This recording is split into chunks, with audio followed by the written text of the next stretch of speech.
Welcome to the Professor Speaks. This is Kyle Mosley, and we have the professor himself, Derek Craig Stevens, as well as BB. They're going to give you a recap on the Saints-Patriots game. So welcome to the Professor Speaks. Next week have my music. Thank you so much, Head Almighty. Anyway, welcome, Who That Nation. Good evening to everybody on this Friday night, August 12th, 2016. It is yours truly, the Professor Derek Craig Stevens, and my co-host, my main man, Mr. Brendan Boylin, a.k.a. BB. We're going to just give you a brief recap of, well, let's see. Some people may look at it as a debacle, especially the second half, but there is some rays of hope. I want to recap the New England Saints preseason game from last night. So, all right, Who That Nation, let's not jump off the top floor of the Patriots building on Patriot Street. You know, let's not start, it's a wasted season, it's gone. Let's not get carried away off of one preseason game. Yes, there are some things that were alarming. Yes, there are some things that must be fixed, but there were also some bright spots. So on tonight, me and BB and Kyle may chime in. We're just going to give you what we saw, what we thought from each of our perspective, and what we have to look forward to going forward, good, bad, or indifferent. All right. So once again, good evening. BB, what's going on, my man? Hey, how are you? I'm doing great, man. Great. What were your thoughts on the game last night?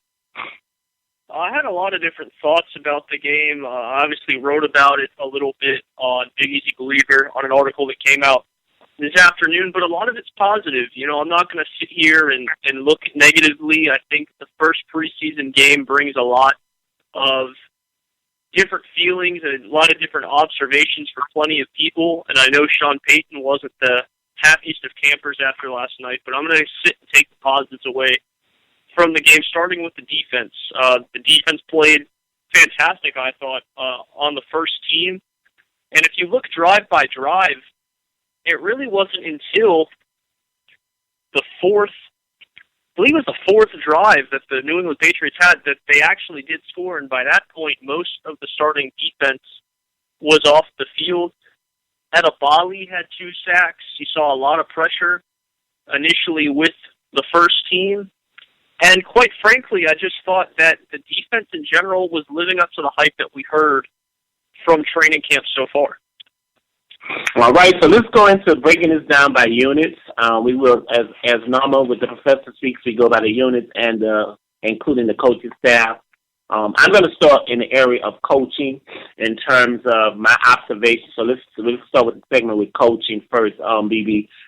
In terms of coaching, as I've stated on Saints News Radio with Kyle T. and the crew on Wednesday night, and don't forget, to all the listeners out there, don't forget to check us out Tuesday nights with the Big Easy Believer, with Barry and John.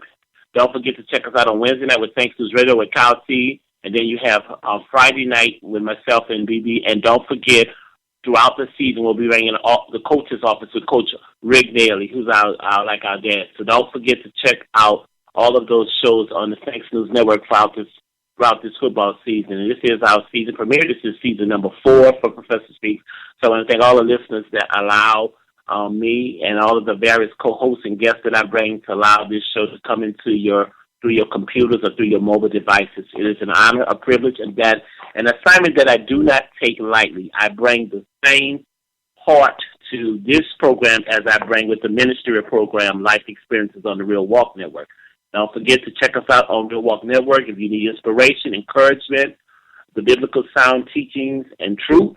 Those shows are available also on our Real Walk Network site. All right, let's get back to sports.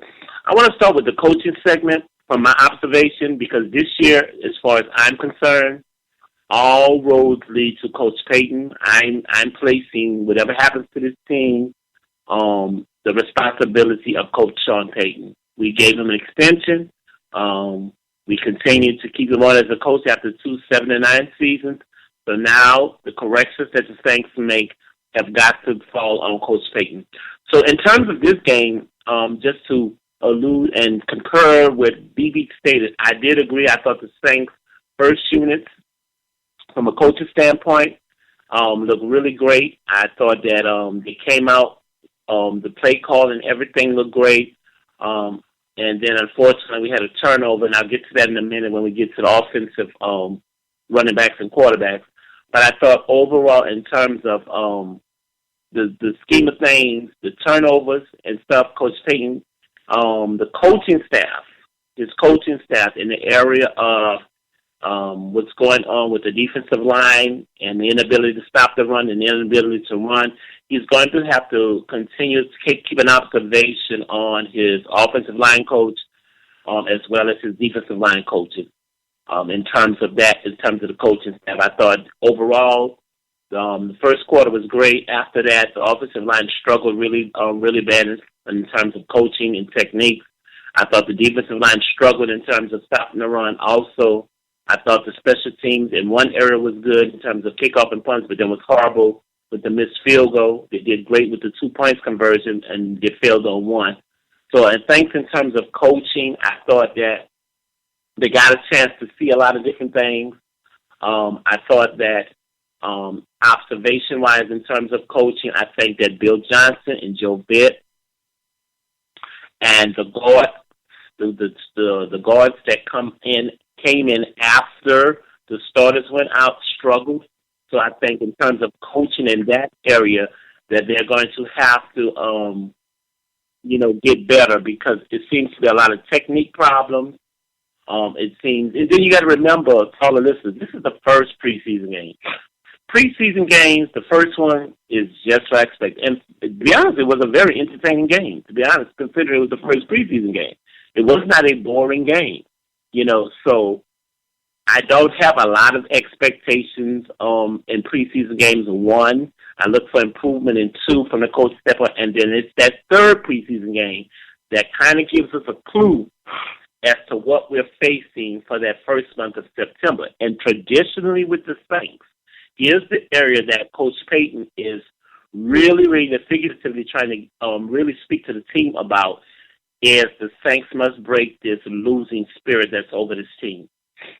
Because the team, at 7-9 and 7-9, you have not been above 500 now for a total of, 33 games. You have not been above 500.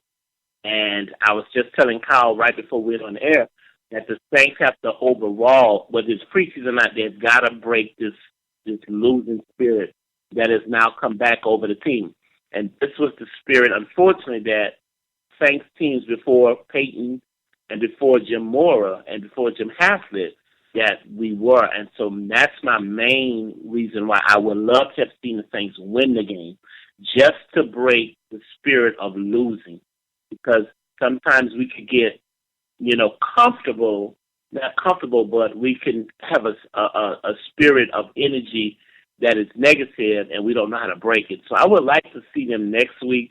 Hopefully they can beat the Texans, just if nothing else, to get over this, consistent, now again, losing streaks. We lose 2-3, then we win one, So I would like to see the Saints. And traditionally, when the Saints do well in preseason, it has led to them doing really well in their season.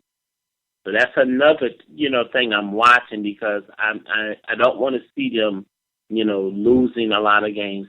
And this, I don't want them detrimentally, to get anybody hurt, just trying to win a preseason game, because we need them in regular season.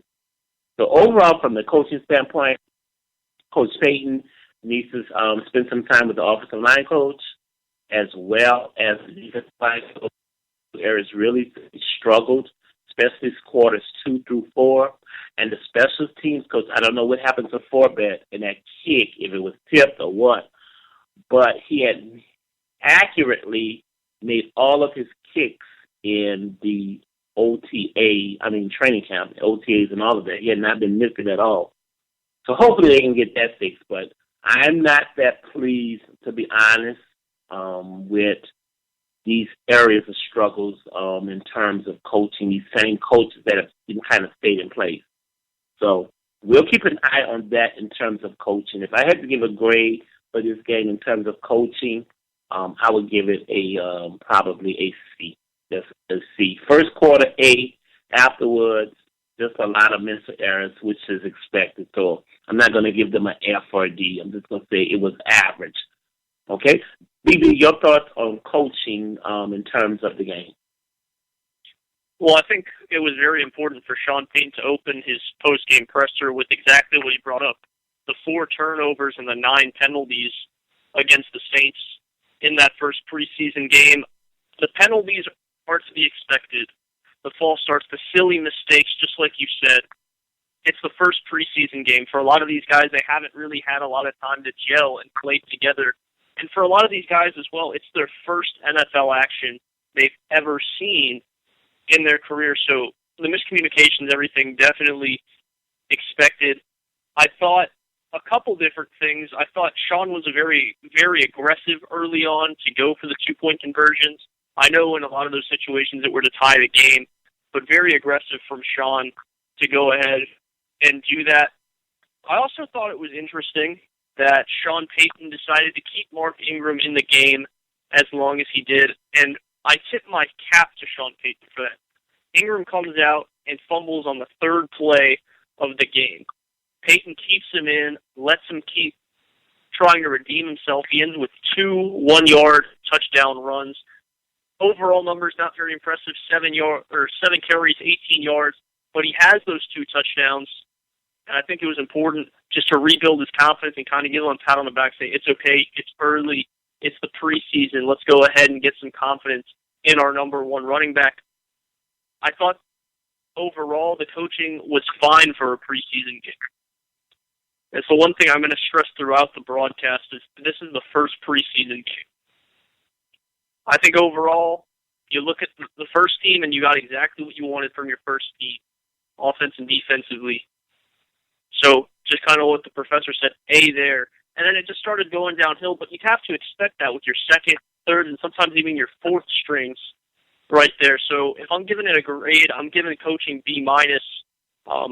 And getting from the C to the B- was definitely Sean Payton and his decision to keep Ingram on the football field after he fumbled. All right. So that's our segment on coaching and what BB and I thought in terms of coaching. So we're going to keep an eye and look for improvements next week. One thing, just to reiterate, you have 90 different players, on the team. To all the listeners, you've got to recognize it's just preseason. I've listened to a lot of the comments today on WWL with Bobby and a lot of the fans, and what has happened, I feel, to the base is that because of these last 2 seasons, and you saw kind of the one thing that I think why people are not as excited about the team is because they're seeing some of the same problems that plagued the Saints last year. And I've been stating this in terms of, as we segue into the offense, the New Orleans Saints have got to find a way to secure the ball, whether it's Drew Brees, Mark Ingram, Brandon Coleman, Willie Snead, Brandon Cooks, Mike Thomas, whoever's the wide receivers. One of the areas that continue to plague this team is on offense, and I'm going to lead into one of the reasons why I'm a little disappointed with the offense is the Saints continue to have turnovers game after game after game after game. And that's why part of my grade for coaching was a C. Whatever is being taught for ball handling in how Mark Ingram runs or how Brandon Coleman goes after it, he's not going to catch the ball to make an effort to make sure the defenders don't catch the ball. Whatever needs to be illustrated or, reiterated in training camp, it needs to be reiterated. It needs to be reiterated quickly. That goes for Drew, because the Saints, in about 129 of their 160 games, when I did the stat, and maybe more than that, they have turned the ball over 1 time or more. So that means you have only not turned over the ball maybe 30 out of 160 games. And you divide that by 10. That means only 3 games a year the Saints are not turning over the ball. And usually when they don't turn over the ball, they win a game. I think they've lost like